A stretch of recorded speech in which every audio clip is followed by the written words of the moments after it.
Assalamualaikum warahmatullahi wabarakatuh. Saya Salma Nurmilati Kafa, NPM 10090313176,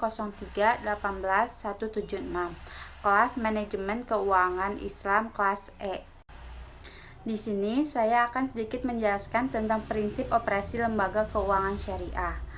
Dalam pandangan konvensionalnya, lembaga keuangan adalah badan usaha yang kekayaannya dalam berbentuk aset keuangan, memberikan kredit dan menanamkan dananya dalam surat berharga, serta menawarkan jasa keuangan lainnya seperti asuransi, simpanan, investasi, dan lain-lainnya. Menurut Warde, tidak ada satupun definisi yang menjelaskan tentang lembaga keuangan yang sempurna dalam berbasis syariah.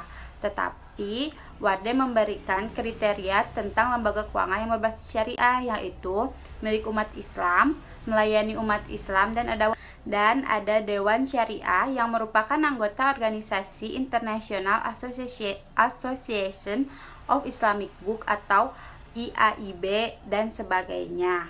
Jadi dari yang tadi kita bahas bisa disimpulkan bahwa sebuah lembaga keuangan syariah adalah lembaga keuangan baik bank maupun non-bank yang memiliki spirit Islam, baik dalam pelayanan maupun produk-produknya, dan tentunya diawasi oleh Dewan Pengawasan Syariah. Jadi oleh karena itu, lembaga keuangan berbasis syariah tidak akan mungkin membiayai kayak yang terkandung hal-hal yang haram di dalamnya, kayak akad yang menimbulkan kemudaratan bagi masyarakat luas, berkaitan dengan perbuatan asusila atau perjudian, peredaran narkoba atau senjata ilegal ataupun dengan hal yang lainnya. Untuk itu, dalam struktur organisasi lembaga keuangan syariah harus terdapat Dewan Pengawas Syariah. Nah, yang bertujuan supaya dapat mengawasi produk dan proses operasinya lembaga tersebut. Dalam pengoperasionalnya, lembaga keuangan syariah berada dalam koridor-koridor prinsip berikut. Yang pertama ada keadilan, yakni keuntungan atas penjualan yang real dan sesuai dengan kontribusi dan resiko masing-masing pihak.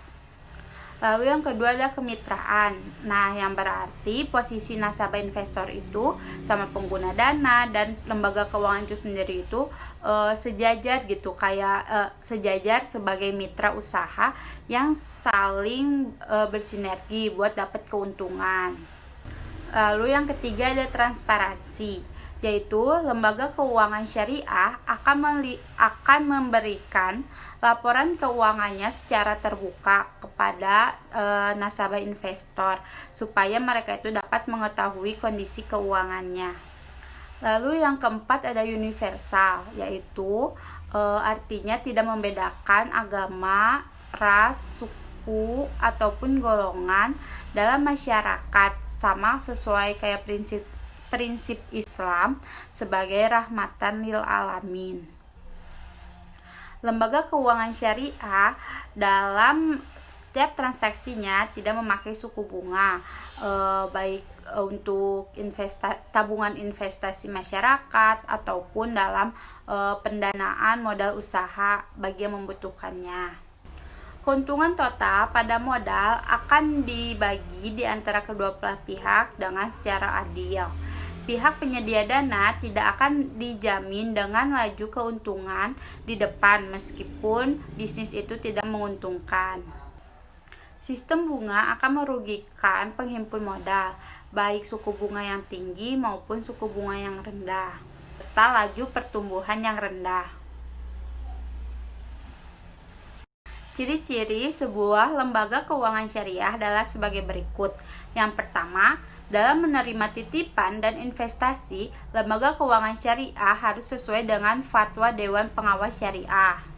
Yang kedua, hubungan antara investor, pengguna dana, dan lembaga keuangan syariah sebagai intermediary institution berdasarkan kemitraan, bukan hubungan antara debitur dan kreditur. Bisnis lembaga keuangan syariah bukan hanya berdasarkan profit oriented, tetapi berdasarkan falah oriented, yakni kemakmuran di dunia dan kebahagiaan di akhirat. Lalu yang keempat, konsep yang digunakan dalam lembaga keuangan syariah berdasarkan prinsip kemitraan bagi hasil, jual beli, atau sewa menyewa guna transaksi komersial, dan pinjam meminjam guna transaksi sosial. Lalu yang kelima, lembaga keuangan syariah hanya melakukan investasi halal dan tidak menimbulkan kemudorotan, serta tidak merugikan syiar Islam. Dalam operasionalnya, lembaga keuangan syariah juga harus memperhatikan hal berikut. Yang pertama, pembayaran terhadap pinjaman dengan nilai berbeda dari pinjaman sebelumnya tidak diperbolehkan. Yang kedua, pemberi dana harus turut berbagi keuntungan ataupun kerugian sebagai akibat hasil dari usaha institusi peminjaman dana. Yang ketiga, Islam tidak memperbolehkan menghasilkan uang dari uang, karena uang itu hanya nilai tukar dan bukan komoditas karena tidak memiliki nilai interest. Yang keempat yaitu unsur gharar atau ketidakpastian itu tidak diperbolehkan atau tidak diperkenankan. Jadi si kedua belah pihak itu harus mengetahui dengan baik hasil yang akan kita peroleh dalam sebuah transaksi tersebut. Lalu yang kelima, investasi hanya boleh diberikan kepada usaha yang tidak diharamkan dalam syariat Islam. Kayak misalnya kalau usaha minuman keras itu tidak diperbolehkan didanai oleh perbankan syariah. Selain peningkatan kompetensi dan profesionalisme melalui pelatihan dan pendidikan, perlu juga diciptakan suasana yang mendukung di setiap lembaga keuangan syariah. Tidak terbatas hanya pada layout dan melainkan juga suasana non-fisik yang melibatkan gairah keislaman.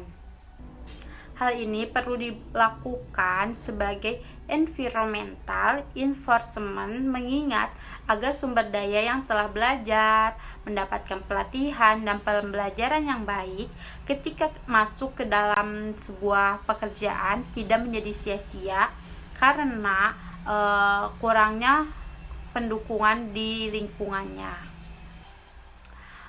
Karena lembaga keuangan syariah juga sudah mulai berkembang dengan cukup lumayan luas ya. Jadi lembaga keuangan tersebut harus beroperasi dengan ketat berdasarkan dengan prinsip-prinsip syariah. Prinsip syariah itu sangat berbeda dengan prinsip oleh lembaga konvensional. Adapun prinsip-prinsip yang dirujuknya yaitu sebagai berikut. Yang pertama, larangan menerapkan bunga dalam setiap transaksi maupun semua jenis transaksi gitu ya. Yang kedua, menjalankan aktivitas bisnis dan perdagangan berdasarkan pada kewajaran dan keuntungan yang halal. Lalu yang ketiga, mengeluarkan zakat dan hasil kegiatannya.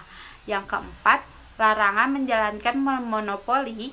Lalu yang kelima, ada bekerja sama dalam membangun masyarakat melalui aktivitas bisnis yang tidak dilarang oleh Islam.